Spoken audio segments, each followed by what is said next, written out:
I grew up in Marrow Valley, a small place. We've got one petrol station, a decent fish and chip shop, and a dam that never quite made sense.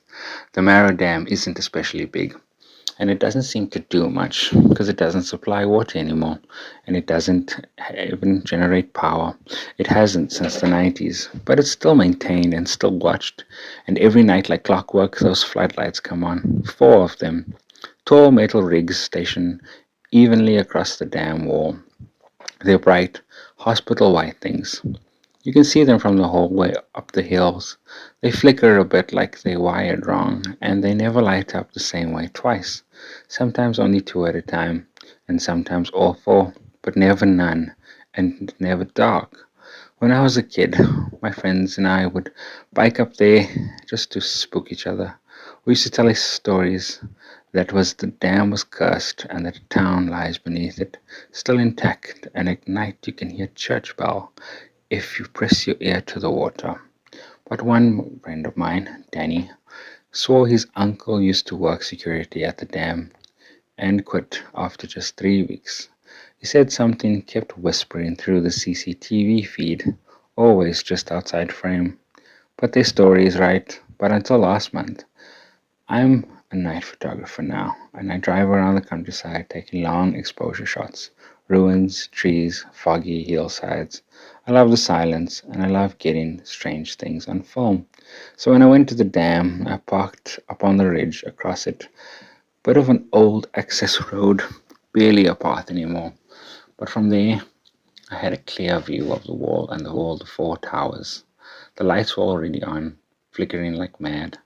I set up the tripod, put it on f11, 2 minute exposure. I took the shot, I checked the screen, and froze.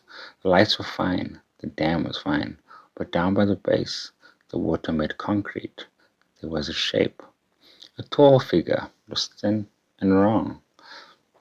It didn't look like it was walking. It looked like it had just arrived, caught mid-step in a position that doesn't make sense for a human skeleton. Almost as if the camera caught something moving faster than it should. I took another shot. This time I kept my eye on the dam while the shutter clicked. Nothing. Just the hum of floodlights, the far off buzz crickets, and then something moved. Not on the dam, but on the screen. The shape was closer, but still distorted, like a smudge made of fog and shadow. I felt something cold in my gut, a sensation like gravity pulling sideways. I packed up immediately, but as I turned to leave, every one of those floodlights blinked out all at once. I didn't look back. I didn't want to see what had changed when the lights came back on, but they never did.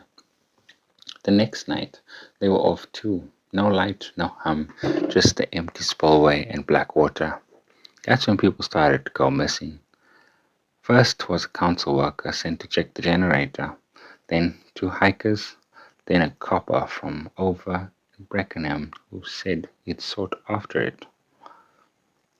Each one went near the dam after dark, each one vanished, and now the lights don't come on anymore. They say the council investigating a wiring fault, but the locals don't buy it. Something used to keep those lights on, but now it doesn't. I went back just once in daylight. The towers are still there, but they all bent, like they'd been pulled inward towards the center of the dam, like something wanted the dark. And here's the part I can't explain. I developed that first shot, printed it full scale on glossy paper, but when I pulled it from the tray in the dark room, the figure wasn't there. I was, standing on the base of the dam, looking at myself, but my arms weren't quite right.